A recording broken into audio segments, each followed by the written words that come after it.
And so semiotics is really trying to undercut that and study how you can classify signs or systems as ways of transmitting code.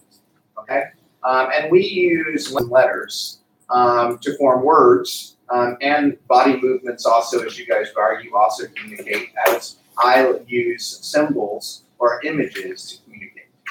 Just as some people who write would use letters and words to create some sort of communication. So from a historical perspective, there are really two guys who really started the study of signs, Saussure and Peirce. So Saussure, this is a long thing that you don't need to read at all. I don't know why I put all this text on there, because I would never stand here and read all this to you. But he came up with this simple, one way of looking at the sign and the signal. So it's the signifier and the signified. And so he said a sign would be made, and we'll talk about this. There's other diagrams that are much more graphical and therefore communicate much better than all these words do. But a sign is made up of a signifier and a signified.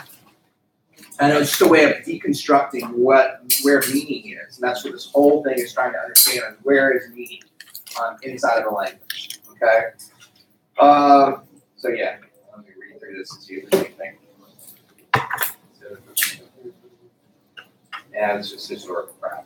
Okay, so Peirce did the same thing. He liked it. He tried to do the same thing of trying to deconstruct where meaning is. And when he used the sign, he kind of came up with 3 different roles of the sign. And we'll talk about that. There's a icon, a symbol, and something else. I don't know. We'll get to it. So specifically, language, say Saussure, is not a function of the speaker, but is a product that is passively assimilated by the individual. Okay? And that it's conventional, meaning it belongs to everybody. It's not something that's privately owned. So if you look at language, the idea of language is that it's not necessarily something that I control when I speak. It's something that you have control of when you interpret. And the only way you interpret it is based upon this collective understanding of what meaning is. Okay? And so he would break it down as language is a system of signs, and so here is the signified and the signifier, right? And so there would be this concept of what something is, like the pipe, right? Or in this case, a tree. And so here is the concept that's trying to be communicated, and the way that it's communicated is using this series of letters and sounds that say tree, right? And the only way that this can function is if everybody agrees that when you hear the word tree, you are communicating this concept, right? So as you start looking at this deeper, or as Saussure started looking at this deeper, he came to understand that this was completely arbitrary. Like the fact that we make the word, in this case, car, and that I say those words, those sounds, car, and you get an image of a vehicle of some sort that you drive around, it's completely arbitrary.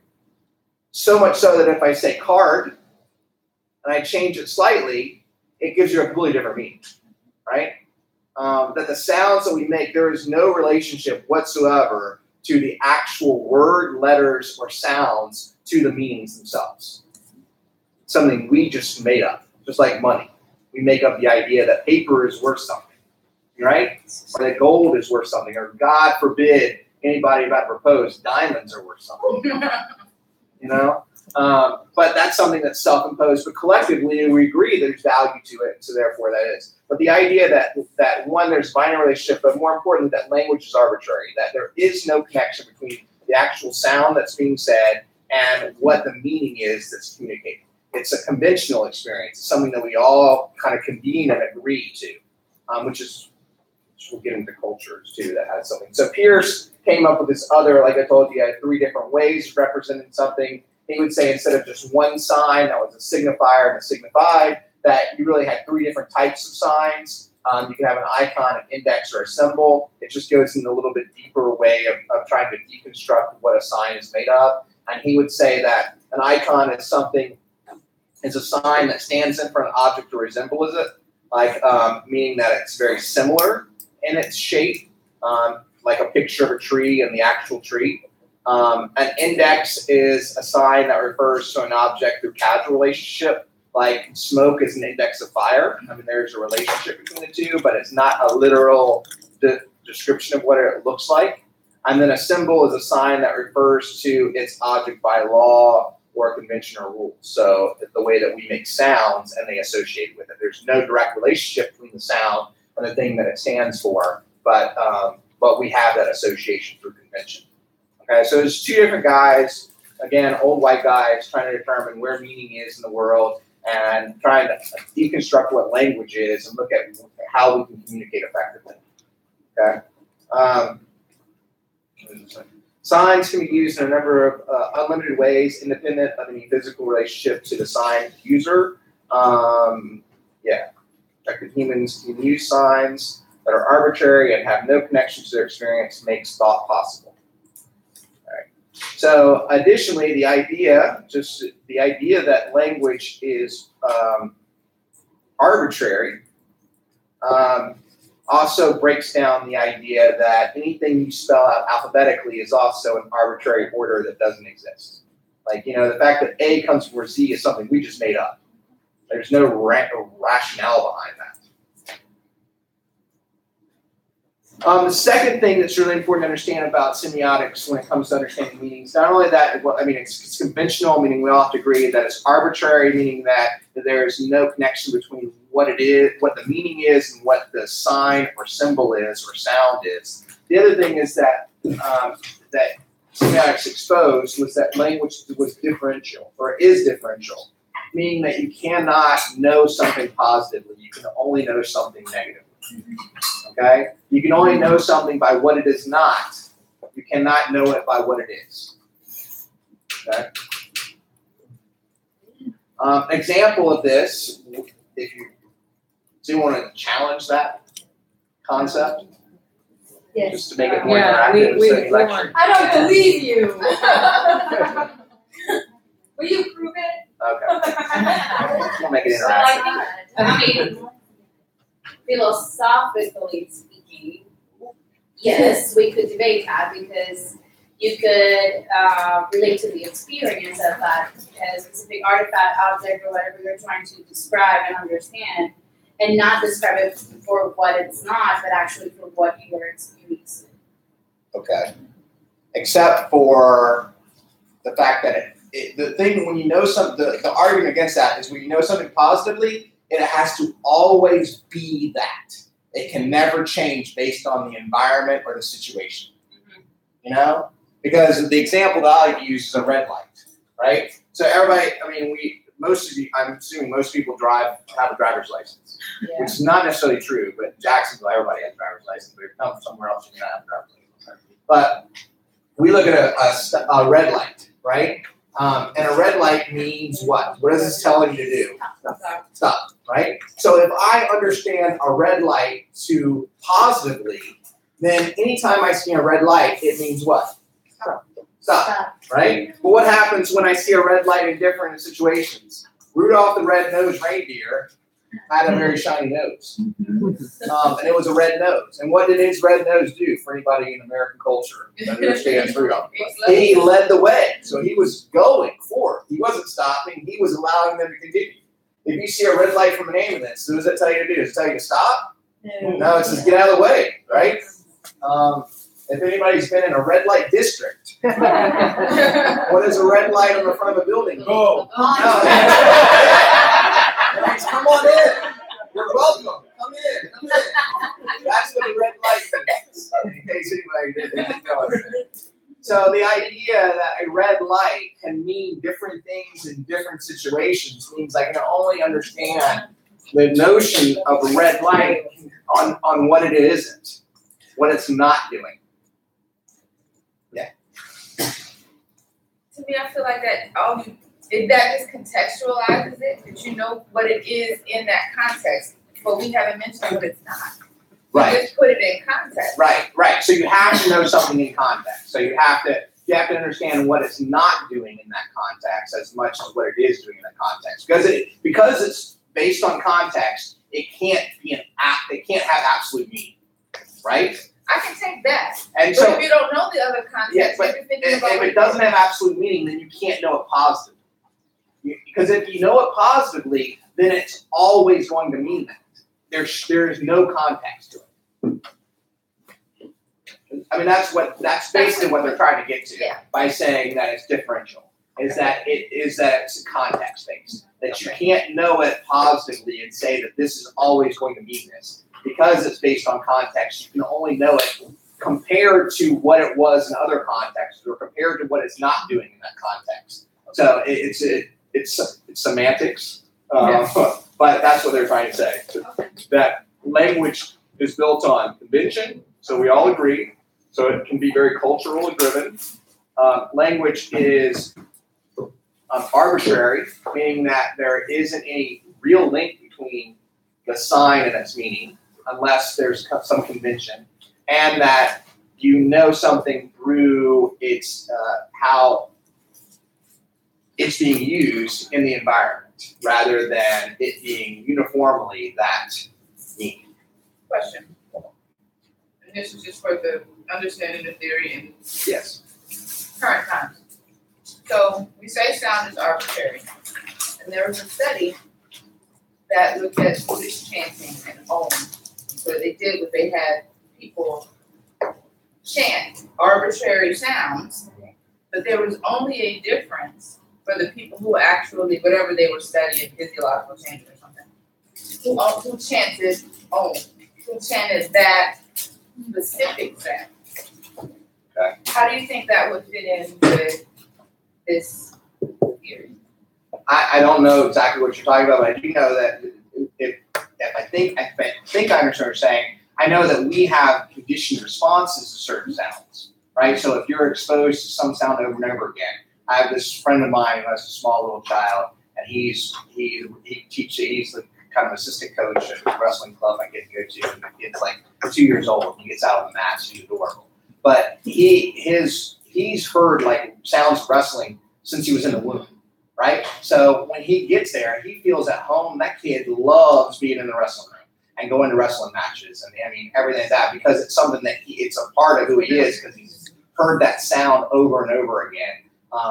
And so I think there's probably something more conditioning, the conditioning aspect of certain sounds maybe, and the rhythms related to, being in an environment, than it is necessarily the fact that that sound does something. I think it's more, I would argue it's more of that biological experience, but I don't know. I mean, we could argue about the vibration of the sound on that level, but it's still, that just makes me wonder about how, about the theory, because that was the first thing that came to mind. I think they tried to control all that. I don't know what kind of experience they ever had. But yes, it made me think about that. And that's a little different than what I'm trying to focus on meaning. Okay. Like, what does it mean as far as communication meaning, not necessarily as how it affects your body at an emotional standpoint. Because certainly sounds can have, rhythms and sounds, and you guys are more in tune, to your bodies than I would be able to, but I know there's a lot more of that flow that goes on that has a connection to the rhythm and the sound than it does necessarily here with me.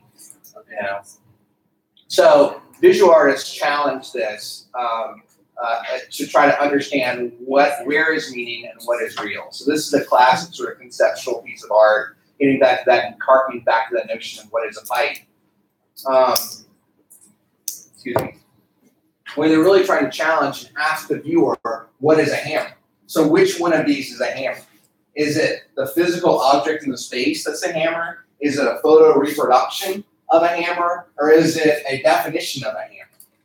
Which one is the hammer here? Huh? Well, three. Or none of them. None of them. Which one? None of them are real hammers. None of them are. They would argue none of them are a real hammer. That the hammer exists inside of our head, right? And honestly, now that you see a hammer that way. But if I had said a hammer before that, or said a pipe before I showed you a pipe, you guys might think of different types of hammers or different types of pipes than that type of hammer. And so what's inside of our mind, what it means to us, is really where the meaning is. There is no hammer, to quote the Matrix, right? And this harkens back to one of Plato's earliest sort of allegories. For any of you guys really interested in virtual reality, Plato was struggling with what is real and came up with this allegory of the cave. And it's sort of a study of how you understand the world around you. And so if you understand the world through your senses, what if you were born in a cave and you lived chained up inside the cave and you were facing some sort of wall here, and the only thing that you saw was this wall that had shadows because there's a big fire pit here, and there are some guys that run around with little stick figures and stuff, and so all you're seeing is this sort of puppetry of what something is, right? And so you associate that image of a shadow as being reality. And then if that person escaped into the world, one of them escaped and saw an actual horse running, they would freak out going, I don't know what the hell is this? Because, and then they would come back to the cave and try to explain to people, oh, none of this is real, right? The horse really is out there and there's sunlight, you can see colors, you can see all this kind of stuff. They think he was crazy. They called it God at first. What's that? They call it God. So this challenges that notion of that you really are, through your experience, the conventional relationship of knowing where knowledge comes from, and the fact that representation, in this case, doesn't necessarily show itself to be the nature of reality. All right. You guys don't need to talk about the history of virtual reality. The word virtual, the word virtual used to mean potential when it first started. If you look at the root word of virtual, it actually comes from a Latin word which meant potential, and only recently did it mean something that's not actual. So I just thought that was kind of interesting. So as we start looking, as I start challenging you guys to say, okay, how can we leverage this notion of trying to understand semiotics and what something, and dig deeper into meaning, and leverage it in a way from an artistic perspective. One of the things that visual arts do is they really look at metaphor as a way of borrowing meaning from things. And so I'm going to show you guys a series of different uses of metaphor, and then some artists that have used metaphor in a variety of different ways to hopefully spark you guys to start thinking about how you can borrow meaning and use it to create content. So this is a work of artists, a whole series of flags that were all interconnected, and then he and they were ant farms. And so as the life of the piece examined, pieces from different flag ant farms would kind of migrate into each other, and the whole world kind of became saturated with each other. And so using ant farm as a metaphor for interconnectedness between different cultures and societies. But it was using the icons of the flags to represent different countries. So metaphorically speaking, there are some classic metaphors, right? Like the world is the stage. I used a dancer I found online so you guys can feel comfortable. What does that metaphor mean, right? If you say the whole world's a stage, what does that mean? Just in generally, if you say the world, it's like some famous saying, "Oh, the world's a stage." Everybody plays their part, or something like that. There's that expression. Does it really mean that the world is literally a stage, or is it saying metaphorically we're all like actors, right? We all are trying. We're trying to. The whole world is acting because they believe somebody's watching them. So you're starting to pretend and make believe because you're changing what you post on social media, so people think you're really cool and you got a great life, right?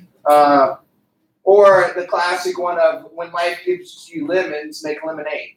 What does that mean? Make the best out of worst. So something that's sour, right? So they didn't say an apple. If this is going to be an apple, make applesauce, because applesauce is, apples are nice to begin with, and applesauce is not that bad either. So it specifically had a link to the idea that lemons are sour, and so if you get something sour, try to make something sweet out of it, right? And so that notion of trying to take meaning of a lemon, as opposed, it wasn't just any fruit that they chose. That's why we sort of build this language that we communicate, because we have an association with the sourness of a lemon. If not, if you have small children, or you're close to small children, or if you're around small children and you want to have fun, give them a lemon slice, and watch their face. So wasabi works really well too, or you can't have your cake and eat it too, right? You use the metaphor of food. And food is a huge metaphor that we use all the time. about knowledge and things like that. So that would mean that, you can't, what did I say? You can't have everything you want. You're going to have to choose between one or the other or something like that. You can't have your cake and eat it too. So, so there's a lot of different metaphors, like I said, like food for thought, spoon feeding people, things like that. They use food as a metaphor for us to communicate ideas, right? And so how can you take that idea of metaphor that has something and leverage it to bring its baggage with you when you're making something? I don't know what else. I don't know why I put that on. Well, symbols. Metaphorical symbol. I don't know, but they're symbols and they mean stuff. So there you go. Also, I have a note here that we use animal metaphors too. Like animals have certain personalities. Like if bullying somebody, it's based on a bull who pushes things around, or being catty, which I don't know if you guys know anything about that, but catty is like kind of fighting each other, right? Or horsing around, and so you're using these expressions that carry with them sort of associations we have with other things in the world. All right. Wow, that's a lot of text. What is this? I don't know what that's about. Let's jump on.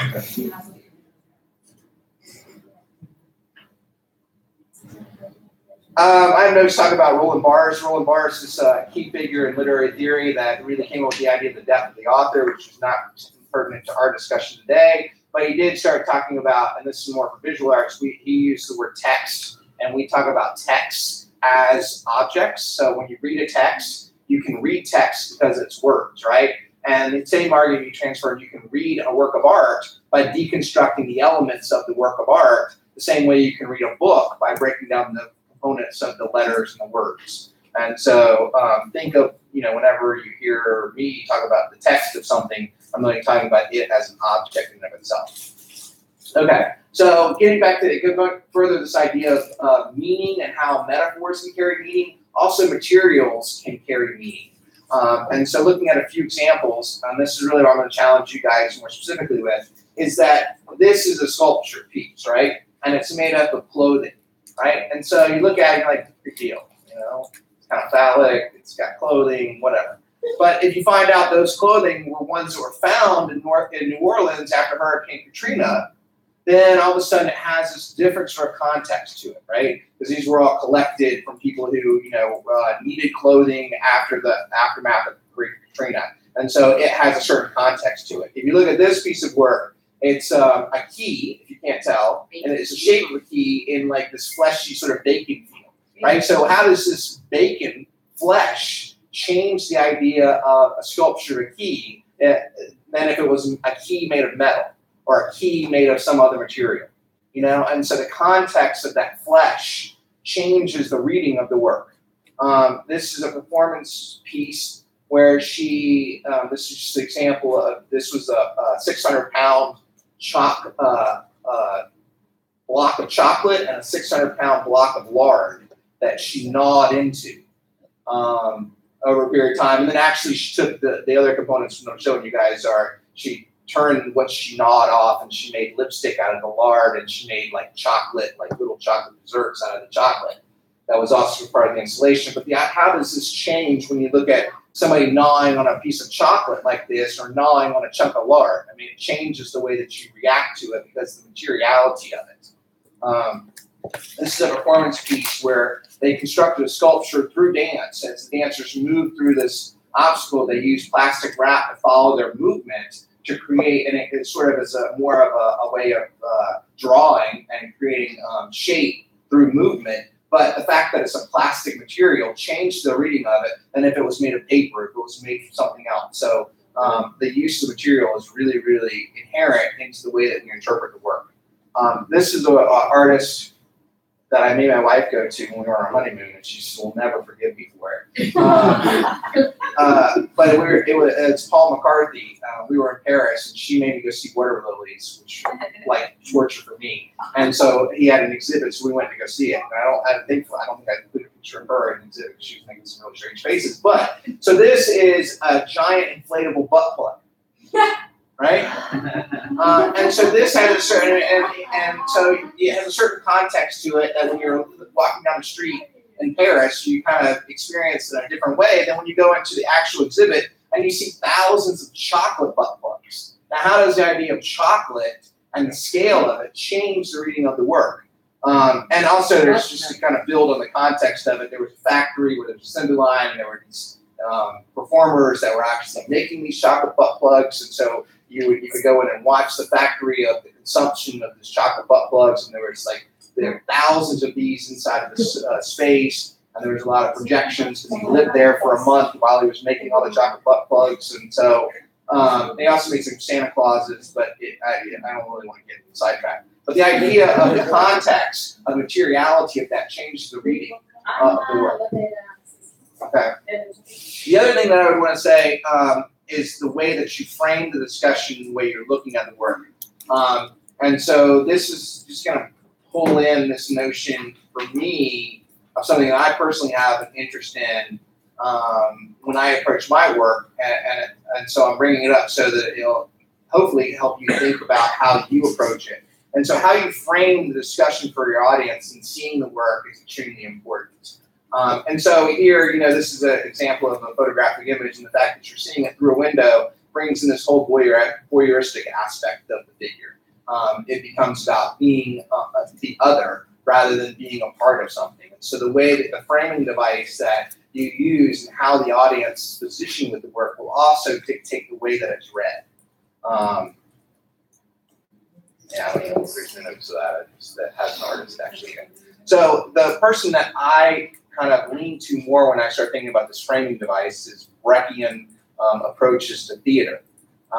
And he sort of invented this idea of the black box theater.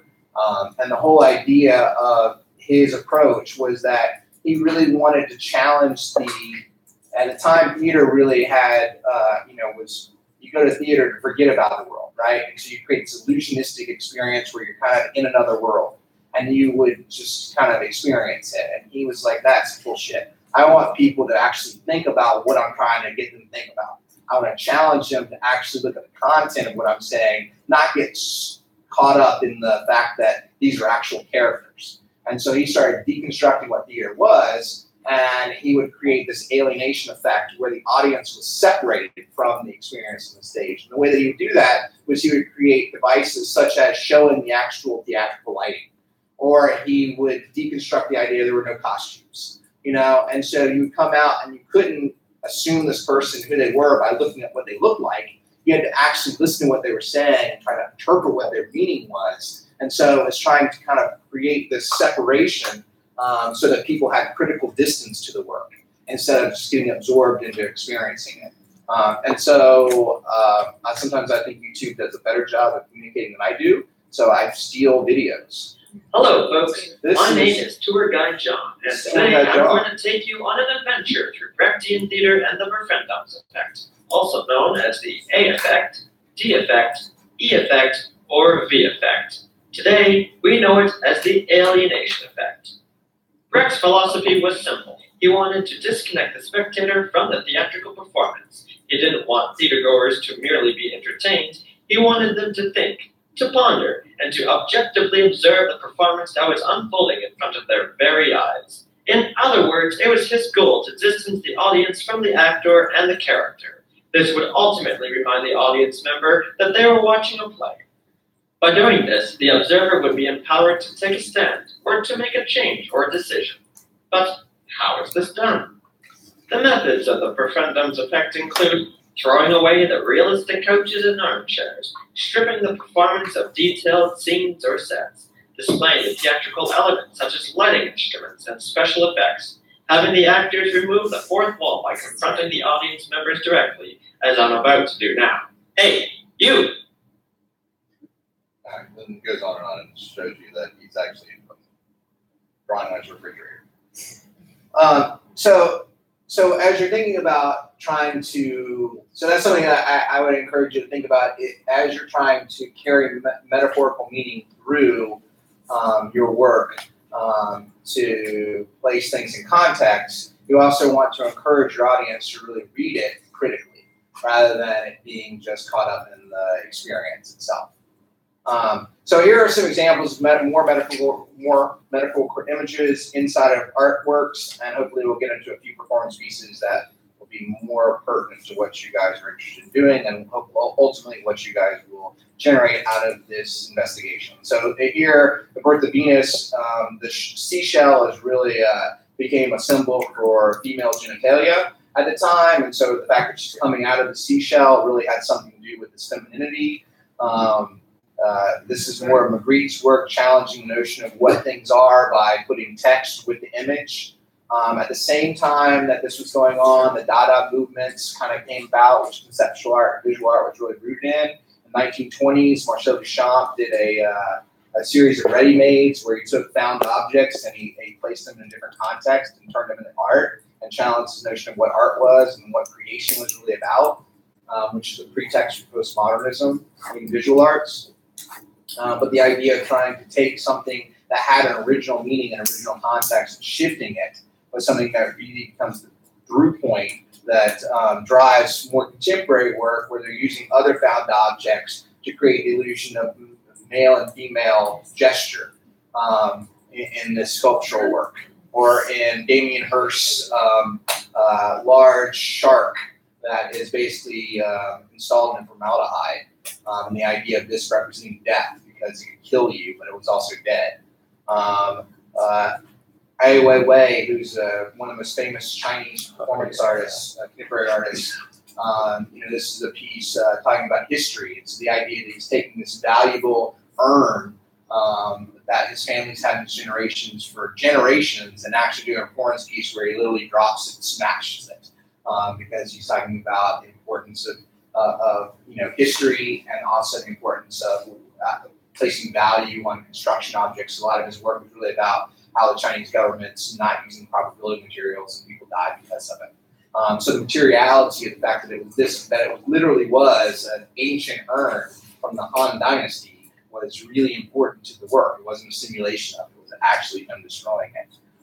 These are a series of rods that were, when I talk about this government, there were I think there was an earthquake where 90,000 people were killed, most of them school children, because the construction in China for schools were subpar compared to other government buildings. And so all the schools collapsed to kill all the kids. And so this was a series of rebar that you went and collected all the rebar from the destruction of it. So how does that actual rebar form the work? It's not the sculptural shape of it, it's the context of the actual rebar that gives meaning to this work. The idea of using boots instead of high heel shoes in this performance piece changes the context of it. Here is a performance piece dealing with news.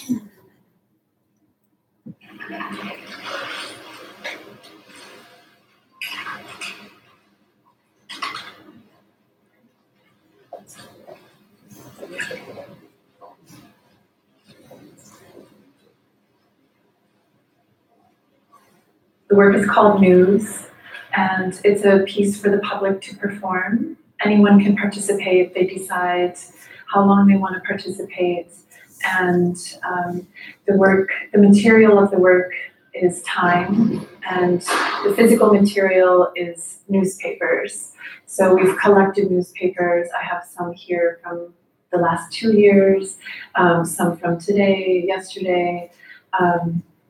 And so the idea is that the public they make temporary shoes out of the newspapers. They just simply put their foot on, make a makeshift shoe, hold it in place with a rubber band, and then they walk on these 2 pieces of white paper. And slowly over time, the ink from the newspaper transfers onto the white paper. And the idea behind it is very simply that in time, all of our stories, all of our headlines, all of our dramas are absorbed.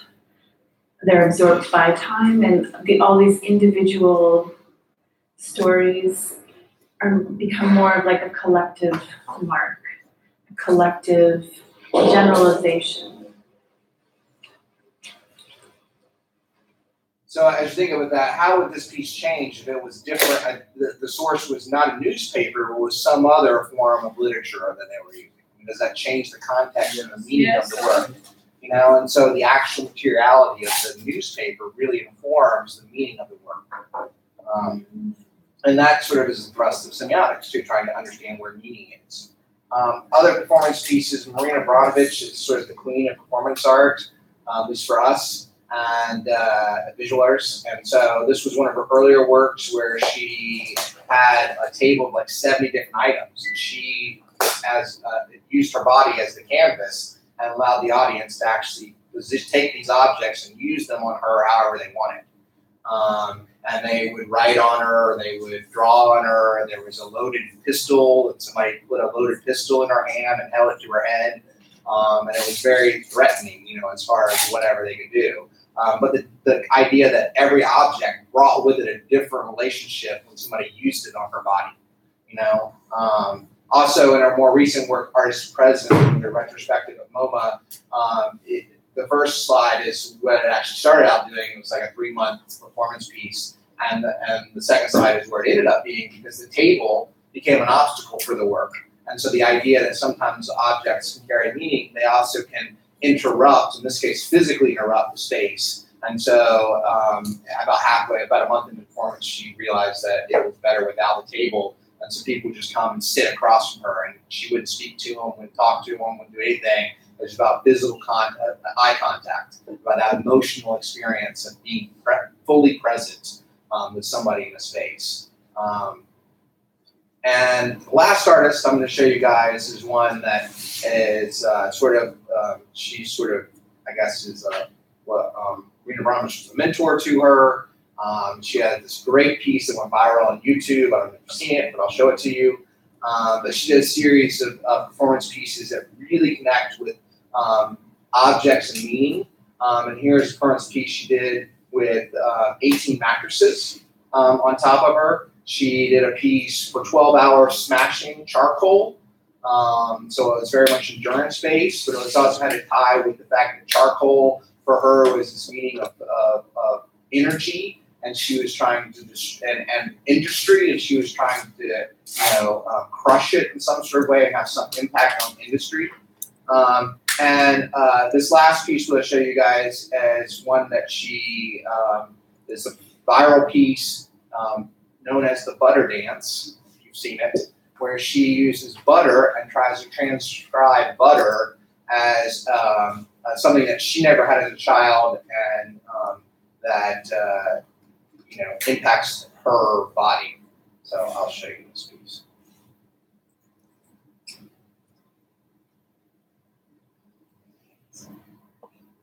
I won't show you all 20 minutes.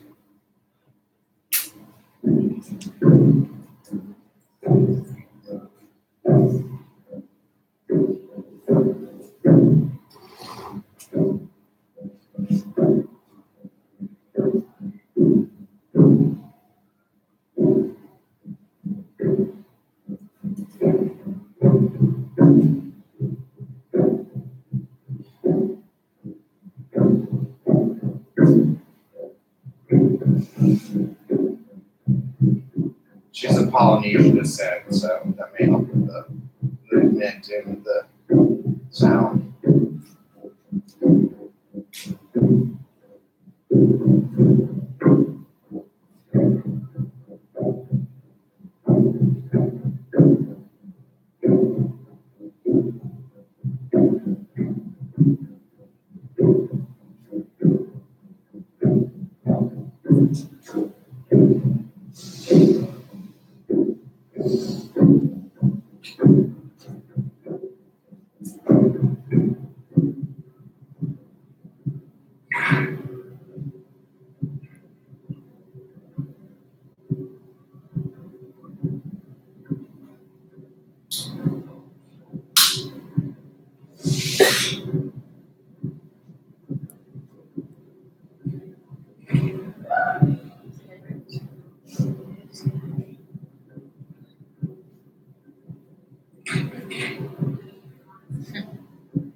This goes on about 20 minutes.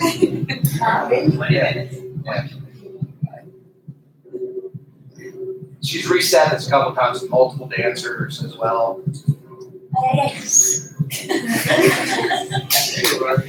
There's also a version of with Adele playing in the background that's viral on YouTube that's quite entertaining as well to watch. So it's kind of a crossover from this high art form to very kitschy on the internet. But I do, it's really fun to watch late at night too.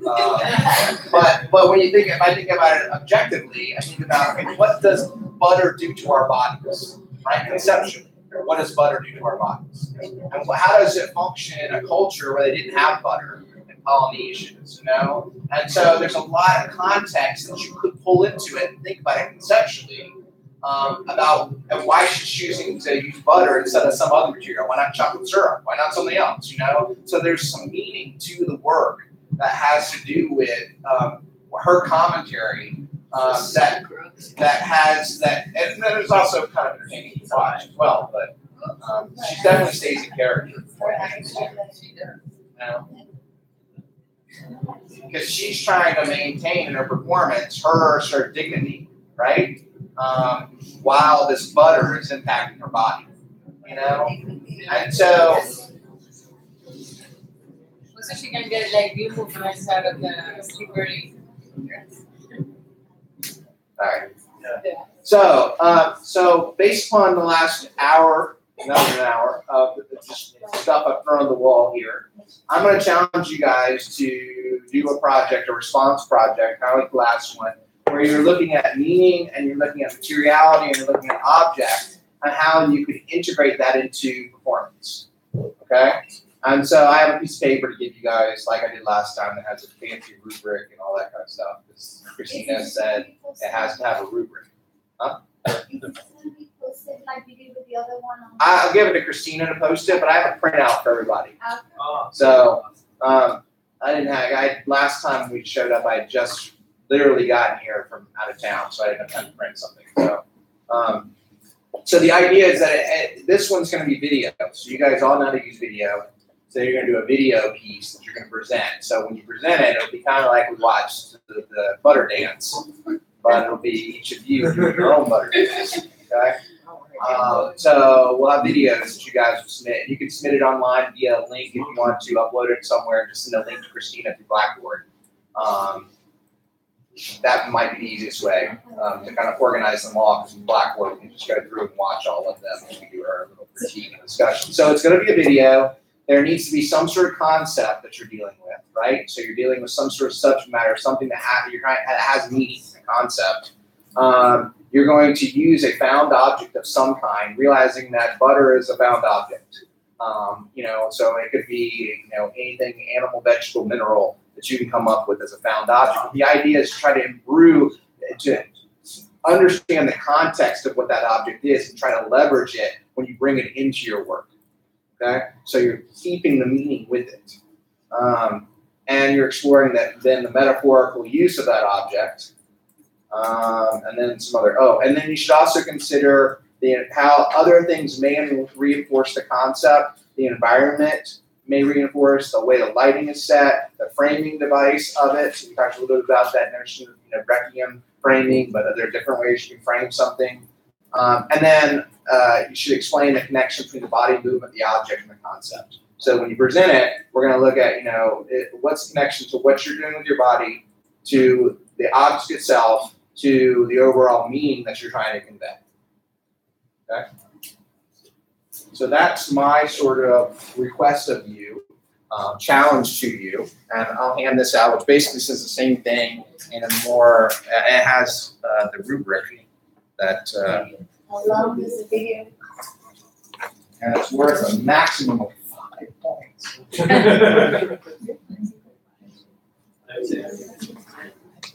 do you guys do it? A lot of work for 5 points. Yes. Make it funny.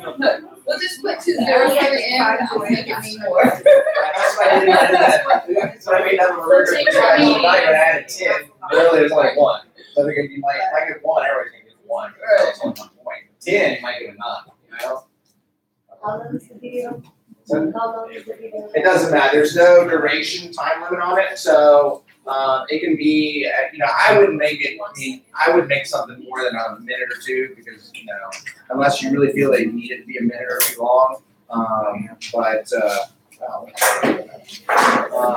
But I certainly think something around a minute or so to convey, what it is. You can set the environment to allow some sort of build up to it, to allow the context of the meaning to start coming through. But there's really no duration as far as time limit, no duration, the number of people need to be involved, number of objects you want to include. There is this whole notion of multiples. When you start multiplying an object, it starts expanding the meaning. So if that was just one little tab of butter, it's going to read differently than if it was like a big, giant blocks of butter. So sometimes scale of the material or the repetition of the material can add to it.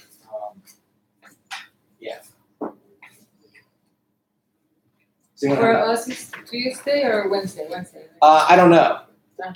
So you got to consult your schedule because I just put both of them on there because I know I'm with you guys either Tuesday or Wednesday. So whichever day we're back here is when it's due.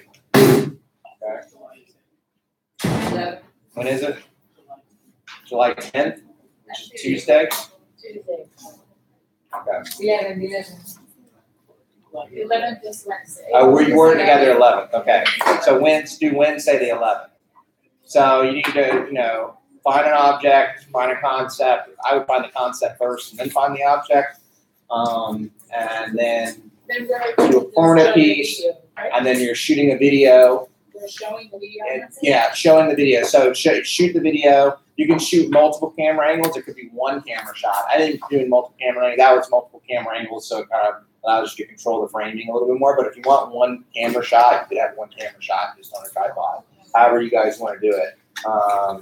Think about audio as well. If you want to add sound to it, you can add it during the performance or you can add it post. You guys know how to edit, right? So you can use your editing intermediate experience to put together a film piece that shows this performance. And then render it out and then just upload it somewhere, YouTube or Vimeo or somewhere like that, and then just send the link to Christina on Blackboard. And if you can't find it on Blackboard, you can email the link to me if you want as well. My email is whill@ju.edu.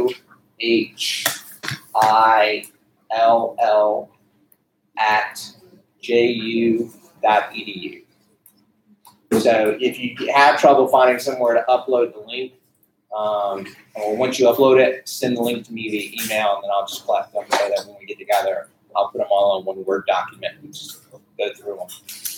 Okay. I'm not gonna be here Wednesday, so. You're still expected to do it. Yeah, I know. And we're still gonna watch it. Okay, do I just send it and you guys watch Yeah. it? Well, we'll probably still show it just so that we can experience I'll send it. But Then you can have a piece of me. yeah, that's right. WHILL. Yes. Anyone have any questions or concerns? Not question. So any type of meaning that. Anything, but the meaning what you're trying to convey. If you're dealing with a political issue, if you're dealing with a feminist issue, if you're dealing with something, that issue, that the object or materials that you choose should connect with that meaning. Connect with that issue, that concept, and reinforce those concepts. And how your body interacts with that object should reinforce that concept. Okay. So yeah, it can be about anything, but it should be about something. What's the word you use? The object will with that subject? Will blend with that subject? You forget. I don't know what it said. The way you interact with the object And Reinforce. reinforce. It should reinforce the object.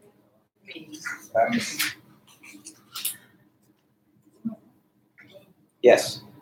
While researching for my topic about perception, there was one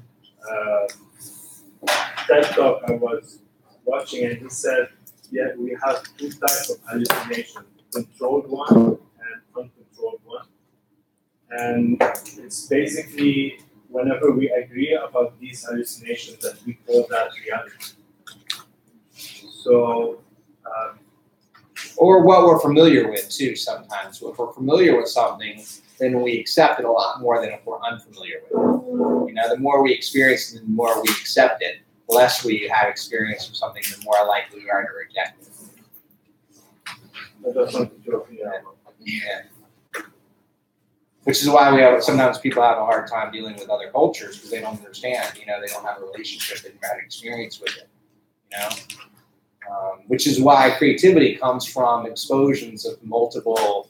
You know, the more you can expose yourself to other things, the more creativity exists. You know, there's a study. Richard Florida, who's an economist, did a study on where economies have grown really quickly, and it's in areas where there's a great amount of tolerance. So the more diversity and the more tolerance in a community, the more entrepreneurial and economic those communities become.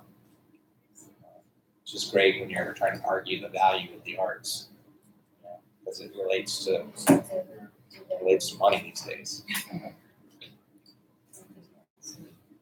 All right, that's all I got for you guys. I'm happy to sit with you in the dark and silence for another 30 minutes if you'd like, but you're welcome to use this time to go ahead and get started working on your projects, or I'm sure you have a few other things to work on. Are you videotaping me? Well, they asked me to Okay, do the live stream. I should have smiled.